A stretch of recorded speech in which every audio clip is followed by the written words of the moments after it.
Bem-vindos ao podcast Suinocultura Faixa Preta, as mais recentes pesquisas da suinocultura digeridas para você. Meu nome é Sara Chagas, host do episódio de hoje. E estamos aqui hoje com o famoso Edson Magalhães. Edson, como é que tá tudo aí? Tudo bem nos Estados Unidos? Tudo certo, e com vocês aí? Tudo ótimo aqui também. Obrigada por aceitar o convite de estar aqui com a gente hoje. E Edson, conta um pouquinho pra gente sobre quem é você, o que você faz, o trabalho que você desenvolve. Claro, não, breve resumo, eu sou natural de Ituverava, São Paulo, mas formei em Uberlândia, fiz veterinária em Uberlândia, na UFO, e desde o início da faculdade trabalhei com suínos, tive a oportunidade de fazer um estágio aqui durante a graduação nos Estados Unidos, fiquei um ano aqui num sistema trabalhando, pegando experiência.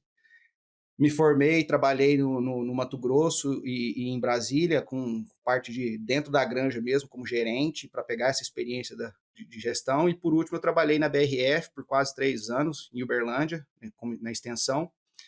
E aí eu vim para cá, em 2019, me juntar ao time do Daniel Linhares, fiz o meu mestrado, terminei o ano passado em epidemiologia, e agora eu estou no meu doutorado, estou indo para o 2º ano de doutorado. E conta pra gente então um pouquinho do trabalho que você está fazendo aí nos Estados Unidos. Então, esse trabalho que a gente vem fazendo, eu tenho um trabalho que eu faço com dados de produção, que é no meu doutorado, mas a gente tem esse outro trabalho também, que é com controle regional de PIRS, e achei interessante a gente comentar sobre isso hoje. PIRS, né, grande problema da suinocultura mundial, a gente tem peste suína africana hoje, mas PIRS tem 30 anos que a gente tem ela aqui nos Estados Unidos, e se você juntar o impacto epidêmico e endêmico do agente, é mais ou menos $1 bilhão por ano que ela causa de prejuízo à suinocultura americana. E já tem 30 anos. Então, o que acontece? Que a gente não consegue resolver PIRS, né? Então, esse trabalho foi parte do meu mestrado. A gente fez um trabalho de controle regional de PIRS, onde a gente tinha algumas empresas envolvidas. Eles escolheram uma região onde eles queriam controlar e eliminar PIRS dessa região. E basicamente todo mundo trabalhou em conjunto, universidade, empresa, para desenvolver o que a gente pode fazer de mais atual para controlar a PIRS e, se possível, eliminar, né? Então a gente montou esse protocolinho, foi até uma publicação, se alguém tiver mais interesse para ter mais detalhes, tem tudo certinho, mas basicamente, Sara, quais são os pilares, vamos dizer assim, desse protocolo de controle regional de PIRS numa região? Seria um primeiro pilar é monitoria, então uma monitoria muito eficiente para detectar o agente. Depois que você monitora, com uma monitoria muito boa, é possível você fazer uma classificação do status sanitário de cada granja. Então, sem essa monitoria boa, esse método bom, você não consegue fazer uma boa classificação. Então, a gente faz a classificação a nível de sítio, né, de cada barracão, e também uma classificação da região como um todo. E depois, com essas duas informações, você também, o outro pilar, que é o controle, ok? O que a gente vai fazer, agora que a gente tem essas informações, quais são as ações que nós vamos implementar nessa região para eliminar PIRS, né? E também a questão de automação é um outro grande pilar, que tudo isso a gente tem que fazer uma comunicação entre as empresas, os dados das empresas, os dados do laboratório de diagnóstico, e no caso aqui a gente fazia esse meio de campo e ter essa automação para gerar uma comunicação em tempo real. Então o diagnóstico é positivo hoje, a gente já muda o status da granja hoje e reporta isso para todo mundo. Então um exemplo disso, Sara, seria você pega uma região qualquer ali, enfim, que nessa região você vai ter lá, sei lá, 10 UPLs ou UPDs e 20 barracões de creche, terminação. E aí eu quero controlar a PIRS ali. Então, você fazendo uma boa monitoria, você consegue fazer o status de cada um daqueles barracões para a PIRS. Quem que está epidêmico, quem que está vacinado e quem que está negativo. Depois disso, você cria um status da região como um todo. Então, se tem mais de 20% das granjas naquela região são positivas, então é um status elevado. Se é de 10% a 20% das granjas estão positivas, é moderado. E abaixo de 10% é um status de baixa prevalência da região. Por que isso é importante? Para você fazer quais ações eu vou tomar. Porque não adianta eu querer ser muito agressivo e depopular as granjas se a região como um todo tem alta prevalência. Então, para que eu vou depopular, sendo que o risco de me contaminar de novo na hora que trazer os novos animais é alto, porque meus vizinhos estão contaminados.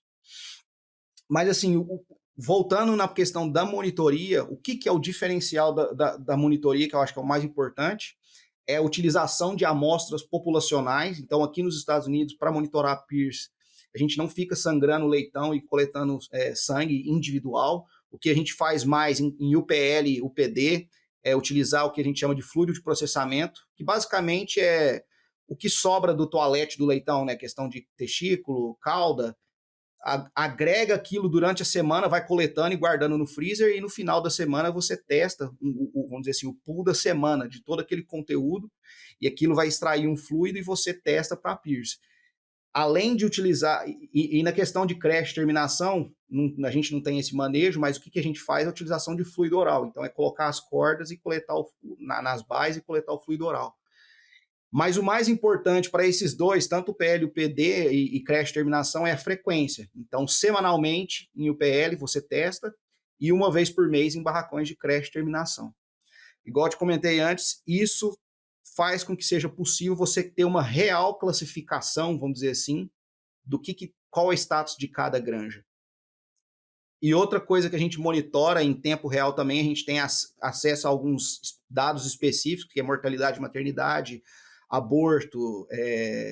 A gente pega esses dados e monitora a média desses dados semanal, porque, teoricamente, eles não vão fugir muito. Mas se você tem introdução de PIRS, uma coisa que aumenta rápido é aborto. E tem até um trabalho do Gustavo Silva que ele mostrou que você monitorando a média de aborto com SPC, ele gera um alerta antes do pessoal da granja reportar que teve um surto. Então, isso pode auxiliar o pessoal a... Tem 10 granjas naquela região, está monitorando os dados de produção daquelas 10 granjas. Uma granja deu um alerta, já vamos lá naquela granja, já vamos monitorar, ser mais intenso, ver se tem PIRS circulando ou não, e isso já gera alerta para todo mundo. O importante disso, igual comentei contigo, é para focar na classificação. Então, com uma boa monitoria, você consegue classificar bem a região. E o último pilar, que é o mais importante que eu comentei, que é a ação. Depois que você tem essas informações, as ações que você toma, esse eu acho que é o diferencial do controle regional de PIRS, porque você tem empresas numa região que são concorrentes, mas que vão trabalhar junto para eliminar e controlar e eliminar o vírus. Então, se você pega aquela região com 10 UPLs e uma granja ficou positiva, então aquilo já gera uma informação para todo mundo naquela região, já vai parar a movimentação de animais, comunicação de qualquer forma que tenha, por exemplo, pessoas ou transporte, equipamentos, gera um alerta para todo mundo fique esperto naquela região e toma cuidado. O que a gente faz bastante é, por exemplo, barracões de creche terminação, é fazer um protocolo de dupla vacinação de 2 doses para PIRS. Então, se a granja contaminou hoje uma creche, você vai lá e faz uma dupla vacinação, porque isso você reduz a excreção viral. As granjas em volta, elas entram em acordo e falam, ok, se o vizinho tiver granja positiva, por mais que eu não esteja, eu vou fazer uma dose de vacina, porque eu vou elevar o status a imunidade do meu plantel, e se entrar, eu vou ter um impacto menor, uma excreção menor, porque a vacina para a PIRS, ela reduz a excreção viral. E a UPL também. A UPL, a partir do momento que você sabe que o seu vizinho tem PIRS, por mais que aquela UPL, o status dela seja negativo, ela começa a monitorar mais intensamente. Que é tudo com base em ter uma grande monitoria, muito boa, para que você tenha uma detecção mais cedo possível de quando ocorrer a entrada do agente. Porque aí, com base nisso, você tem uma ação também mais cedo, imediata. Então, tudo isso em conjunto, com todo mundo se comunicando e dados automatizados, conexão de dados, tudo isso eu acho que é o que tem de mais, vamos dizer assim, atualizado para controlar a PIRS em uma região aqui nos Estados Unidos hoje. Muito eficiente.